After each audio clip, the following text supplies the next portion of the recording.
Hey guys, welcome back to my channel. तो जैसे कि आपको पता है कि अकाउंटेंसी का पेपर ख़त्म हो गया। अब दो मेन सब्जेक्ट बचा, that is economics and BST. ठीक है, बीएसटी तो ऑलरेडी हमने सारा चैप्टर्स देख लिया। देखो अब ना इकोनॉमिक्स में छोटे छोटे चैप्टर्स जो है जिससे कम मार्क्स का आएगा, ठीक है, वो हमें देखना चाहिए। क्यों? क्योंकि बहुत सारे बच्चे ने छोटे चैप्टर को छोड़ देते हैं ये सोच के कि इससे तो कम ही मार्क्स का आ रहा है। देखो chapter 5 and 6 that is money and banking से टोटल 6 नंबर का क्वेश्चन आएगा। ठीक है, एकदम छोटा सा चैप्टर है, बट इसका जो कॉन्सेप्ट है ना वो टफ है। ठीक है, छोटा चैप्टर है बट इसमें जितने भी सारे कॉन्सेप्ट है ना वो ट्रिकी है। तो बच्चे अगर समझ जाए एक ही वीडियो में या दो वीडियो में तो और 6 मार्क्स आ जाए तो उसमें क्या ही बुराई है, राइट। तो today we will start chapter number 5 and 6 both in two videos. That is first video will be of money and the second will be of banking. ठीक है, तो सबसे पहले हम लोग देखते हैं मनी चैप्टर और उसके बाद देखेंगे हम लोग बैंकिंग चैप्टर। ठीक है, चलो let's see the meaning of money first. देखो चैप्टर का नाम मनी है, आपसे पूछेंगे मनी क्या, आप बोलोगे पैसा, राइट, बोलोगे, सब बोलता है। So meaning of money, a thing which is commonly accepted as a medium of exchange is called money. कोई ऐसा चीज़, देखो बेटा मनी एक ऐसा चीज़ है ना जिसके बदले हम कोई सामान ले सकते हैं, उसको बोलते हैं मनी। ठीक है, हर कंट्री में मनी का अलग अलग नाम है। ठीक है, so what is money? It is a thing which is commonly accepted, जिसको एक्सेप्ट किया जाता है as a medium of exchange. Okay, so let's see the definition of money.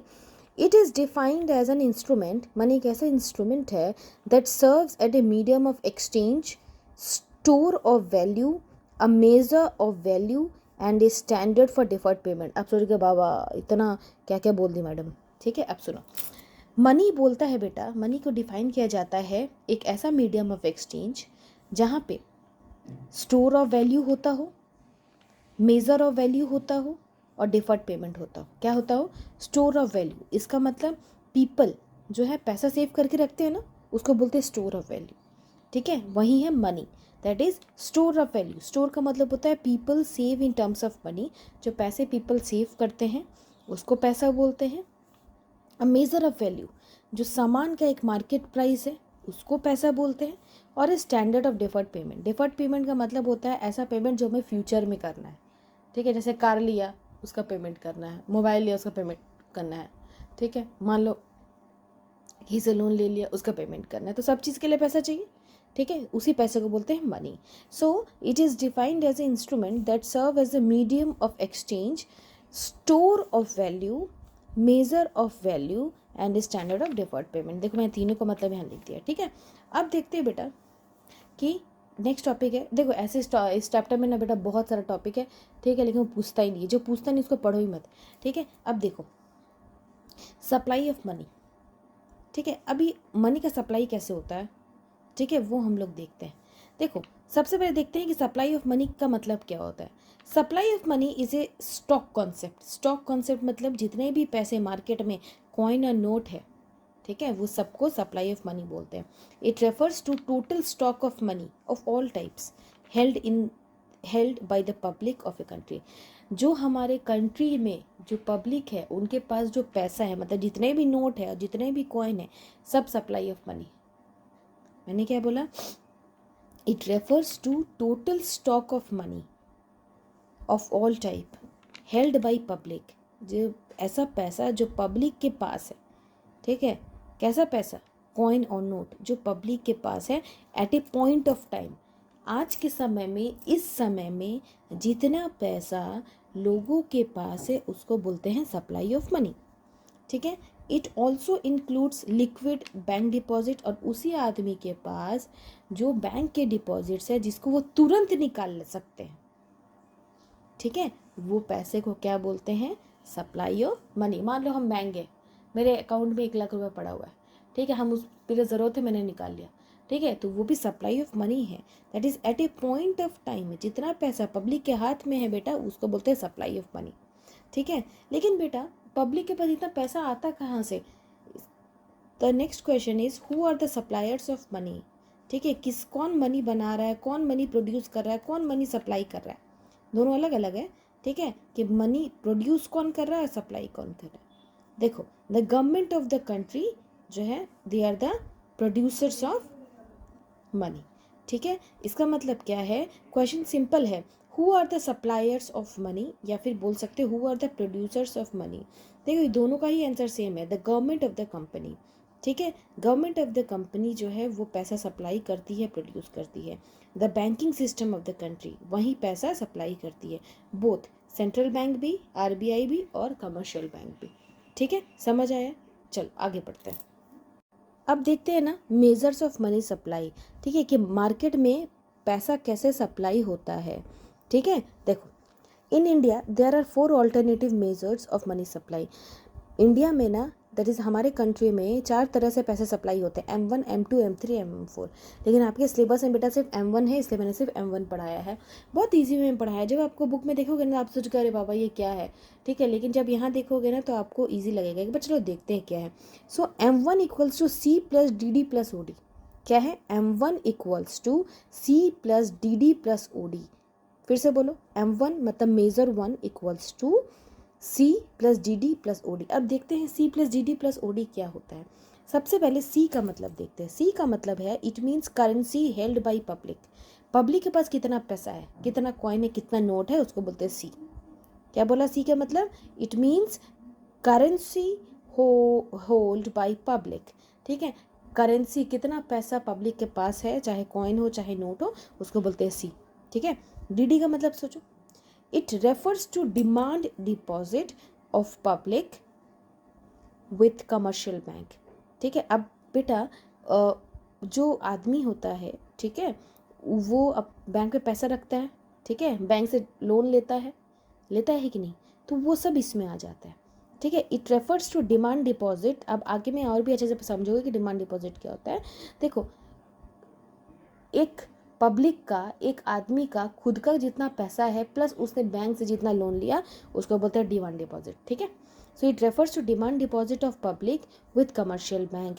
These are chequeable deposit which can be withdrawn और transferred on demand. Simple है, public का जो पैसा जो बैंक के पास है, जो पब्लिक तुरंत निकाल सकती है। फिर से समझो, बैंक का पैसा, मान लो मेरे अकाउंट में 1 लाख रुपए है, मुझे चाहिए अभी 1 लाख रुपए और मैंने वो निकाल लिए, तो वो आ जाएगा DD के अंदर।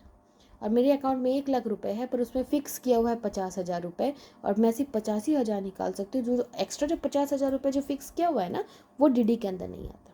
ठीक है, तो सिंपल है, C का मतलब है कि पब्लिक के पास कितने नोट्स और कॉइन्स है। DD का मतलब है कि पब्लिक ने कितना पैसा बैंक में है, प्लस बैंक से कितना पैसा उन्होंने लिया, उधार लिया। ठीक है, कितना पैसा वो विड्रॉ कर सकते हैं, वो सारी चीज़ DD में आ जाएगी। ठीक है, तीसरा है बेटा OD का मतलब अदर डिपॉजिट। अदर डिपॉजिट मतलब क्या है? Demand deposits with RBI of public financial institution like NABARD, RRB, SIDBI। अब देखो क्या होता है ना कि ना RBI के पास ना जो है और भी डिमांड डिपॉजिट्स रहती है। RBI मतलब बैंकों का राजा, RBI reserve bank of India. ठीक है, अब देखो कुछ कुछ जो फाइनेंशियल पब्लिक इंस्टीट्यूशन होती है ना, जो पब्लिक के लिए काम करती है, ठीक है, वो बैंक का कुछ डिपॉजिट RBI के पास रहता है। याद रखना, बैंक का कुछ डिपॉजिट RBI के पास रहता है, जैसे NABARD हो गया, RRB हो गया, SIDBI हो गया। ठीक है, ये सब क्या करती है, ये सब तुम्हारा अपना कुछ डिपॉजिट RBI के साथ रखती है, तो वो सब भी OD में आता है। दूसरा, जब कोई फॉरेन सेंट्रल बैंक या फिर फॉरेन गवर्नमेंट अपना डिमांड डिपॉजिट RBI के पास रखती है, तो वो भी OD के अंदर रहता है। तीसरा क्या हुआ? Demand deposit of international financial institution like IMF and world bank. अगर वर्ल्ड बैंक का कुछ पैसा वर्ल्ड बैंक का कुछ पैसा अगर डिमांड डिपॉजिट के तौर पे RBI के पास है, तो वो भी OD के तौर पे रहता है। समझ आया? इसका मतलब C मतलब क्या हुआ? जो पब्लिक के पास जो पैसा है। DD मतलब क्या हुआ? जो पब्लिक का पैसा बैंक में है प्लस पब्लिक ने जो लोन लिया वो। ठीक है, OD का मतलब क्या हुआ कि जो पब्लिक फाइनेंशियल इंस्टीट्यूशन है, जिसने अपना डिमांड डिपॉजिट किया है RBI में, वो प्लस फॉरेन सेंट्रल बैंक्स और फॉरेन गवर्नमेंट ने अपना जो डिमांड डिपॉजिट किया है RBI के साथ वो, और जो इंटरनेशनल फाइनेंशियल इंस्टीट्यूशन है जैसे IMF हो गया, वर्ल्ड बैंक हो गया, उन्होंने जब जो पैसा रखा है डिमांड डिपॉजिट के तौर पे वो सब OD के अंदर आता है। तो मेजर 1 में क्या हो गया? C plus DD plus OD।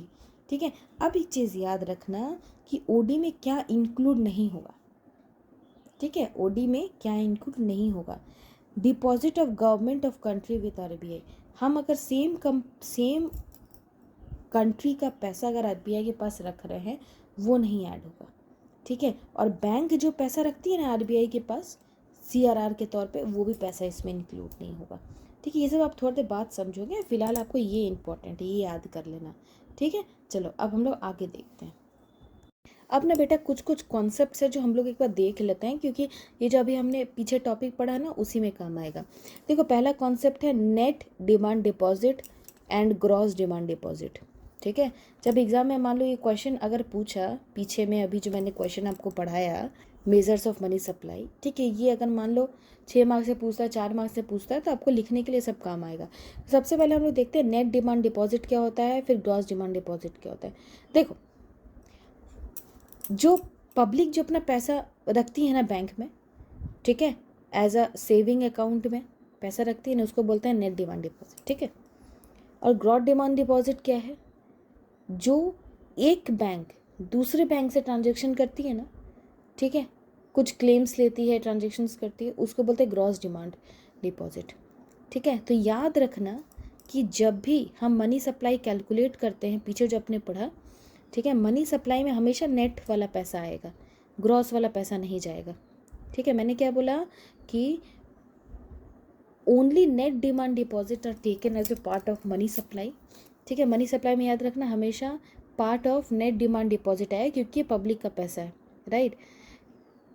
कोई डाउट है, ठीक है। अब एक और टॉपिक है टर्म डिपॉजिट। टर्म डिपॉजिट मतलब जो फिक्स डिपॉजिट होता है, जो मैंने आपको अभी एग्जांपल दिया कि 1 लाख रुपए है, 1 लाख रुपए में से 50,000 आपने फिक्स कर दिए, राइट। तो आप कितना ही पैसा उठा पाओगे, 50,000 रुपये। तो ये भी याद रखना कि टर्म डिपॉजिट भी बेटा मनी सप्लाई में नहीं आता। क्या क्या नहीं आता, टर्म डिपॉजिट भी नहीं आता है, ग्रॉस डिमांड भी नहीं आता, ठीक है। सिर्फ जो पैसा आप तुरंत निकाल सकते हो बेटा वही आता है। सो M1 मेजरमेंट में of money supply only demand deposit are considered as a part of money supply, not the term deposit, ठीक है। सिर्फ डिमांड डिपॉजिट, ऐसा पैसा जो सिर्फ डिमांड पे मिल जाए, ठीक है, वो पैसा हम लोग ये करते हैं, ओके करते हैं। टर्म डिपॉजिट को नहीं, टर्म डिपॉजिट को निकाल नहीं सकते ना तुरंत, ठीक है। सो डिमांड डिपॉजिट का मतलब ही होता है बेटा सेविंग अकाउंट में जितने पैसे हैं प्लस करेंट अकाउंट में जितने पैसे हैं, ठीक है, उसी को बोलते हैं। चलो अब हम लोग देखते हैं कि सप्लाई कौन करता है पैसा। ऑलरेडी हमने पीछे देख लिया कि गवर्नमेंट करती है पैसा सप्लाई, ठीक है, उसको थोड़ा और अच्छे से पढ़ते हैं, ठीक है। चलो देखो the next topic is who supplies money. Simple है बेटा, मनी सप्लाई करती है सबसे पहला सेंट्रल बैंक जिसको बोलते हैं reserve bank of India RBI, दूसरा करती है आपका कमर्शियल बैंक, और तीसरा गवर्नमेंट। अब थोड़ा थोड़ा देख लेते हैं। In India RBI is the principal supplier of money. सबसे ज़्यादा पैसा जो है, ठीक है, वो प्रिंसिपल सप्लायर कौन है, आरबीआई है। RBI issues currency on the basis of minimum reserve system. RBI जो है ना करेंसी इशू करती है मिनिमम रिजर्व सिस्टम के बेसिस पे। हेयर आरबीआई मेंटेन, देखो आरबीआई भी अपने पास पैसे रखती है, so here RBI maintain a minimum reserve of 200 crore. अपने पास वो 200 करोड़ का क्या रखती है, रिजर्व रखती है in form of gold and foreign securities, जिसमें कि गोल्ड का वैल्यू सिर्फ 115 करोड़ है, ठीक है। दूसरा है बेटा कमर्शियल बैंक। देखो आपको ऑलरेडी पता है कि कमर्शियल बैंक जो है वो नोट ना बना सकती है, ना छाप सकती है, ना ही कॉइन्स बना सकती है, कुछ नहीं कर सकती है, ठीक है। So commercial bank do not have authority of issuing currency, that is commercial bank cannot issue notes and coins, yet they are the suppliers. But वो सप्लाई करती है, क्यों, क्योंकि लोग जब पैसा मांगते हैं तो लोग क्या आरबीआई के पास जाते हैं, नहीं ना, लोग तो बैंक में ही जाते हैं। तो लोग क्या करते हैं, बैंक के पास आते हैं और पैसा विड्रॉ करते हैं। और वही चीज़ बोला जाता है कि रेफर्स टू बैंक मनी बोला जाता है, refers to demand deposit of people with commercial bank. जो पैसा पब्लिक बैंक पे रखती है उसको बोलते हैं बैंक मनी, ठीक है। तीसरा बेटा गवर्नमेंट। याद रखना गवर्नमेंट जो है third source of money supply है। और इंडिया में द मिनिस्ट्री ऑफ फाइनेंस के पास 1 रुपी नोट एंड जितने भी कॉइन्स है वो कौन बनाता है, मिनिस्ट्री ऑफ फाइनेंस बनाता है। याद रखना आरबीआई नहीं बनाती, RBI coins, RBI 1 rupee note नहीं बनाती, ठीक है, और कॉइन्स भी नहीं बनाती। तो याद रखना आरबीआई 1 रुपी नोट नहीं बनाती और कॉइन्स भी नहीं बनाती। ये कौन बनाता है, गवर्नमेंट बनाता है, द मिनिस्ट्री ऑफ फाइनेंस बनाता है 1 रुपी का नोट एंड जितने भी कॉइन्स आप देखते हो ना, 20, 10, 1, 2, सब कौन बनाता है? गवर्नमेंट बनाता है, मतलब मिनिस्ट्री ऑफ फाइनेंस बनाता है, ठीक है। आरबीआई नहीं बनाती है, आरबीआई के पास पावर नहीं, आरबीआई सिर्फ नोट्स छापती है, ठीक है। चलो आगे देखें। तो इसी के साथ ना आपका मनी ख़त्म हुआ, ठीक है। अब बैंकिंग बहुत एक इम्पॉर्टेंट टॉपिक बैंकिंग बचा हुआ है, वो हम लोग अभी कुछ देर में मैं अपलोड कर दूँगी, ठीक है। तब तक ये वीडियो देखो, आपको बिल्कुल समझ आएगा। चलो बाय, टेक केयर।